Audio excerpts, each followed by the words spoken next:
Video के अंत में मैं आपको बताऊंगा जब मैंने स्वयं से इस साधना को किया था तो उस समय क्या क्या चीज़ें मेरे साथ हुई थी और मैंने किस प्रकार से इसको प्राप्त किया था। यह साधना अत्यंत सरल साधना है। जो भी व्यक्ति बेताल आदि की साधनाओं में डरते हैं उन्हें डरने की आवश्यकता नहीं है, वह इस साधना को कर सकते हैं। यह साधना कोई बहुत बड़ी नहीं है और अत्यंत छोटी भी नहीं है। प्रतिदिन इसको करने में लगभग 1 घंटे का आपको समय चाहिए और जितने भी साधना के नियम हैं वो सब इसमें पालन किए जाएंगे। सर्वप्रथम यह समझें कि यह 32 दिन की साधना है और प्रत्येक रात्रि इसमें 7 माला का जप होता है। काला आसन, कमलगट्टे की संस्कारित माला, पूर्व दिशा की तरफ मुख करके इसका जप किया जाता है और 32 दिन पूरे होने के बाद 33वें दिन इसका दशांश हवन किया जाता है। हवन में बरगद की लकड़ी, बरगद के फल और तर्पण मार्जन में मट्ठा ही उपयोग होगा, लेकिन मट्ठा नमक वाला नहीं होना चाहिए। इसके माध्यम से आप वह साधक इसे ज़रूर करें जो चमत्कार दिखाने में विश्वास रखते हैं और चमत्कार करने में विश्वास रखते हैं। उसके माध्यम से आप कुछ धन अर्जित कर सकते हैं। अत्यंत सौम्य साधना है यह।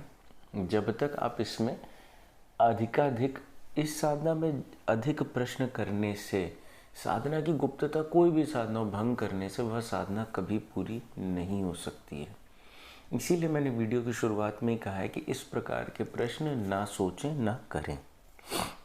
यह साधना आप पूरी की पूरी लिखी हुई है, आप उसे पढ़ सकते हैं। मंत्र आप निःशुल्क रूप से प्राप्त कर सकते हैं टेलीग्राम के माध्यम से। टेलीग्राम में क्या क्या चीज़ें उपलब्ध हैं उस विषय में भी वीडियो में मैंने बताया हुआ है और जो भी इसकी सामग्री है वह भी आप टेलीग्राम के माध्यम से प्राप्त कर सकते हैं। अन्यथा आप वेबसाइट पे जाकर वहाँ से भी प्राप्त कर सकते हैं। अब आते हैं, जब मैंने यह साधना की थी तो उस समय क्या हुआ था। यह साधना मैंने जब शुरू की तो अधिक लोगों को इसके विषय में पता नहीं था, लेकिन फिर भी कुछ आंतरिक लोगों को पता चल गया कि मैं कुछ इस प्रकार की साधना कर रहा हूँ।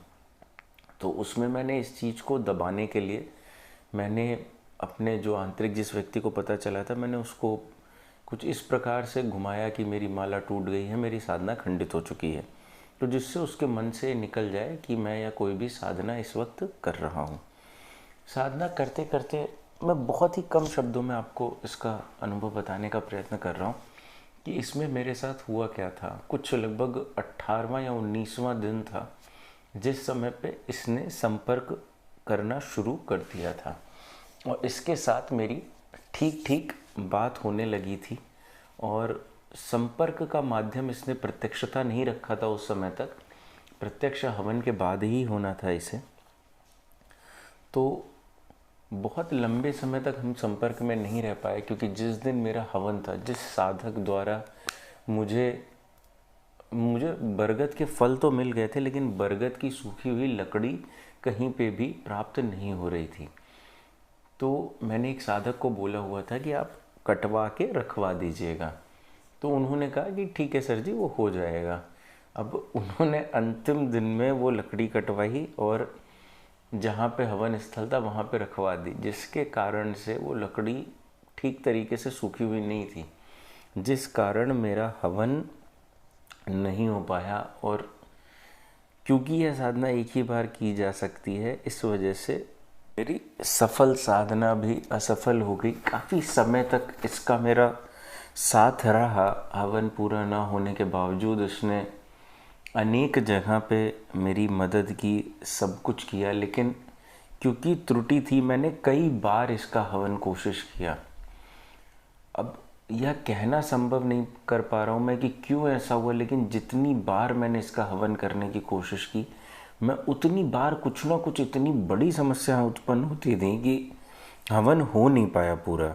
और इसका हवन जो मुझे 1 सप्ताह के भीतर करना चाहिए था, वह समय हो गया 1 माह से भी अधिक। लेकिन फिर भी मैंने इसका हवन किया क्योंकि मेरी चाहत थी, मेरी अच्छा संपर्क था हम दोनों के बीच में। लेकिन एक अंत समय में वो चीज़ नहीं रह पाई, क्योंकि समय मेरा बहुत व्यर्थ हो गया था। और हवन करते करते अनेक साधकों को इस बात का पता चल गया था, क्योंकि मैं बार बार हवन के लिए जा रहा था। तो जो जानकार व्यक्ति थे जिनकी मैं गाड़ी में जाता था, उनको भी जानकारी हो गई थी।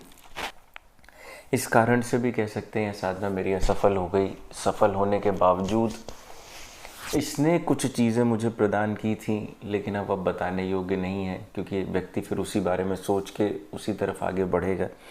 आप कोई भी साधना करें, सफल हो या असफल, कुछ ना कुछ शक्तियाँ वह अवश्य आपको देकर जाएगा, क्योंकि आपने यदि उसकी साधना की है तो कुछ ना कुछ वो आपके लिए देगा ज़रूर। तो प्रत्येक साधना से कुछ ना कुछ आपकी प्राप्ति ज़रूर होती है। इसलिए मैं चाहता हूँ जो भी व्यक्ति इसकी साधना करे, पूर्ण गुप्तता बना के करे, एकदम किसी को भी पता ना चलने दे, क्योंकि यह साधना 100% बहुत कम समय में सिद्ध हो जाती है। और मैं चाहता हूँ जो भी इसको शुरू करे वह अत्यंत गुप्तता, और जो भी इससे चमत्कारी शक्तियाँ प्राप्त हों उनको गुप्तता बनाए रखे।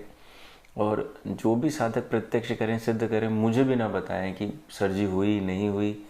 आप अपना नियमित रूप से गुप्त आश्रम अनुदान दे सकते हैं इसको सिद्ध करने के बाद, और कभी सूचित ना करें कि मैंने जमा किया है नहीं किया, कुछ मत बताएं। आप अपना कार्य करते रहें और आश्रम अनुदान देते रहें। यही मेरी आपसे आकांक्षा है। बाकी तो आपकी इच्छा, आप जिस प्रकार से चाहें आप उस प्रकार से साधना सिद्ध करने के बाद अपना जीवन यापन कर सकते हैं। धन्यवाद।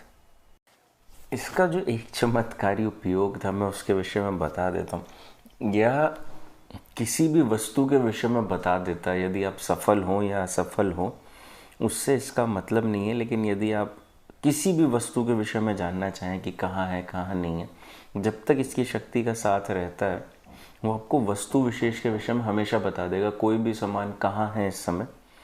और इसी के माध्यम से मैंने बहुत सारी चीज़ों के बारे में जानकारी प्राप्त की। कुछ भी, जैसे आप मान लीजिए कोई भी सामान कहाँ पे भी रखा, पूरे विश्व में वो कहाँ उपलब्ध है, या उसके विषय में आपको पूर्ण जानकारी दे देगा। आपका कोई सामान है चोरी हो गया, खो गया, तो यदि आप असफल भी हैं तो उसके विषय में भी कुछ समय तक यह जानकारी अवश्य देता है आपको। बाकी साधना सफल करने का प्रयत्न करें। एकमात्र ऐसा स्थान जहाँ पर आप अनेक प्रकार की साधनाएं सिद्ध कर सकते हैं।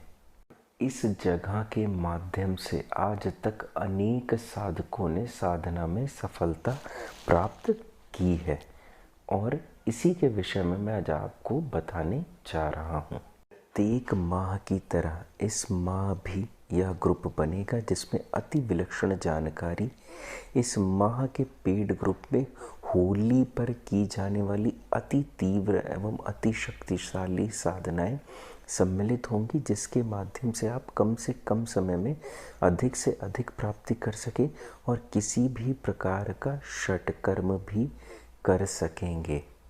इस माह के ग्रुप में साधनाएं, टोटके, ध्यान, क्रिया योग, योग निद्रा, आयुर्वेद, तंत्र, मंत्र, यंत्र, आध्यात्म विज्ञान, ज्योतिष, हस्तरेखा और विशेष रहेगा, जो कि सबसे अंत में विशेष के विषय में बताया गया है कि उसमें क्या रहेगा। इस माह के पेड ग्रुप में टोने एवं टोटके पर अत्यधिक ध्यान दिया जाएगा, जिससे छोटे छोटे टोने एवं टोटके से साधक जल्दी सफल हो सकें और अपने जीवन में जो छोटी छोटी परेशानियां हैं उनसे मुक्ति पा सकें। कर्ज मुक्ति एवं शक्तिशाली बनने हेतु तीव्र साधनाएं यह विशेष है। तंत्र साधना में एक रात्रि में प्रसिद्ध रोकड़ चुड़ैल साधना, उच्चाटन विधि, जमीन दुकान कुछ भी हो छोड़ के भागेगा व्यक्ति, रूह लामियत उल्मा, गुप्त संभोग विधि, तिलिस्म खजाना, पृथ्वी में गड़ा धन कहाँ है उसके विषय में जानकारी, काल कालिका, भय रोग नाश, शमशान उत्कीलन, बिल्ली की जड़ का प्रयोग कैसे करें। मंत्र साधना में शुद्ध नरवाण मंत्र साधना, जो आपको आज तक कहीं नहीं मिली होगी, काम रूपी कुमता यक्षिणी, एक रात्रि की डाकनी साधना, यमराज साधना जो आज तक आपने सुनी भी नहीं होगी, अजमाइल जिन्नी, कलवा वीर की सिद्धि, हमजात इल्मी और मौत का गड्ढा। निर्माण साधना या यंत्र सीधे बनेंगे, इसमें साधना की आवश्यकता नहीं है। चक्र यंत्र, आपत्ति निवारण यंत्र, नजर यंत्र, लक्ष्मी प्राप्ति यंत्र, संकट मोचन यंत्र, ज्ञान वृद्धि यंत्र। ज्योतिष एवं हस्तरेखा में ज्योतिष में दो ग्रहों को कैसे संतुलित करें उनके विषय में मंत्र। राजयोग किस प्रकार से बनते हैं, अकस्मात धन योग कैसे होते हैं। और मैंने जब ज्योतिष सीखी तो उस समय के मैं अपने ज्योतिष के नोट्स की आपको कुछ फोटोज भेजूंगा। क्रिया योग, ध्यान एवं योग निद्रा में आप अपने जीवन मतलब अपनी आयु कैसे निर्धारित कर सकते हैं कि आप कितने साल जिएंगे। महावतार बाबा जी द्वारा दिए गए ज्ञान का भाग 2, क्रिया योग से मिलने वाली शक्ति का उपयोग कैसे करें उसका भाग 2, चक्र एवं जीवन संतुलन उसका प्रथम भाग। आध्यात्म और विज्ञान में हम समझेंगे शिवलिंग की उत्पत्ति कैसे हुई, शक्ति पीठ के पीछे रहस्य क्या है, आहार विज्ञान भाग 3 कि क्या खाने से आप होंगे सफल, बाइबल पर ज्ञान भाग 2, बाइबल में क्या सत्य है, गीता का श्लोक 6। आयुर्वेद में हम समझेंगे वनस्पति से वशीकरण भाग 2, आँख का चमत्कार, पलास की शक्ति और गुड़हल पर ज्ञान। और विशेष साधनाओं में इस बार हम समझेंगे होली पर की जाने वाली तांत्रिक साधनाएं, जो कि सबकी सब एक दिवसीय होंगे, और होली पे की जाने वाले अत्यंत गुप्त मंत्र साधनाएं जो कि इस माह का अत्यंत विशेष है। टोने और टोटके में हम समझेंगे अपने कार्य में सफल कैसे हों और सम्मोहन भस्म कैसे बनाएं। पेड ग्रुप की धनराशि 3 भाग में विभाजित की जाएगी। जो व्यक्ति 5 मार्च से पूर्व धनराशि जमा करेंगे उनके लिए इस ग्रुप की धनराशि 501 रुपये है।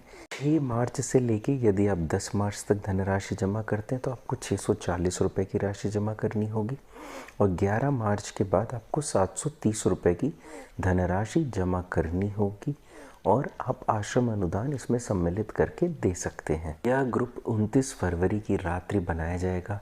आप इस ग्रुप में कभी भी ज्वाइन करते हैं, आप इस ग्रुप की पूरी पोस्ट आप पढ़ सकते हैं, जो कि 29 फरवरी से लेके 31 मार्च तक डाली जाएंगी।